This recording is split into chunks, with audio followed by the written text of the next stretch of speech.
Hello, beautiful people. It's Davena, the relationship guru, with your relationship guru Ask the Question segment. So, ask the guru segment, or ask the guru a question. Why am I the guru? I am the guru because if I don't know the answer, I will seek out all information until I find an answer. I've always been like that. That's just the way it is. This segment is where you can ask serious questions or you can ask questions just for fun. These questions are from real life people who have real life experiences, and they are real life questions.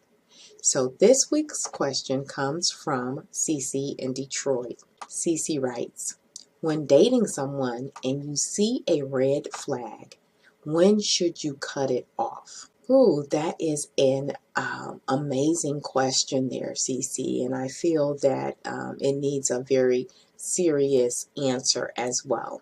Relationships are complicated. Getting to know someone is complicated. There are deal breakers and then there are red flags. Now keep in mind, Cece, that no one is perfect. Everyone has a past. Everyone has history with something or someone. So those things are to be expected. However, to know the difference between a deal breaker and a red flag, I'd like to explain a little bit further. I say a flag turns pink before it turns red. So why wait until it turns red? If your instincts are telling you that something should not be ignored, then don't ignore it. Your instincts are there for a reason, and they should not be ignored.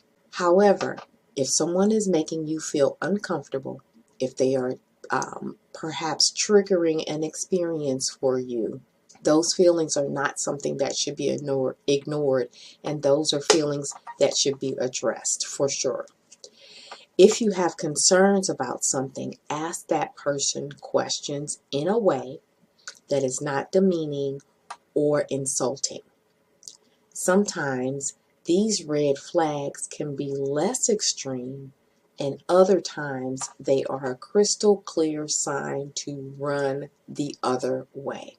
A pink flag, however, can also mean proceed with caution, keep your ears open, think with your third eye or with your mind's eye, so to speak, while at the same time observing that person's behavior.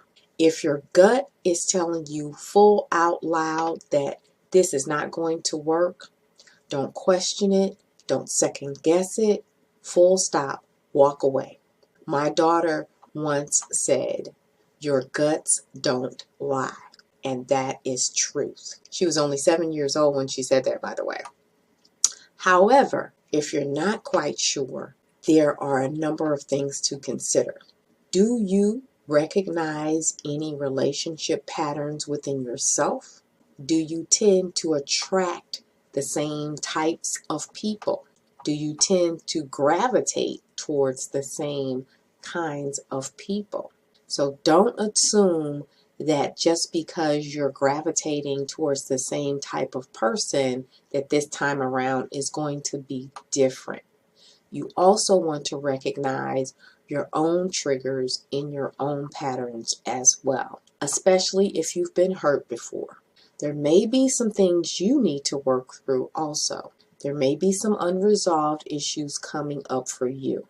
When it comes right down to it, it's all about communication. What you can look for is when you bring up your concerns with this person, how do they react? How do they respond? Are they willing to hear you out and work on it and actually follow through? Or do they become defensive and shut down? Long story short, if you're not sure, keep asking questions. And when you keep asking questions, if they don't respond well or get defensive, that is a sign that is what your future is going to look like with that person. Well, Cece, that is my answer, and I hope it helps. Until next time, remember, sweet relationships refresh the soul. Be the sugar in someone's life. Life is too sweet to be bitter, and make your relationships matter. Peace and love, my beautiful people, and more peace and love. Ciao for now.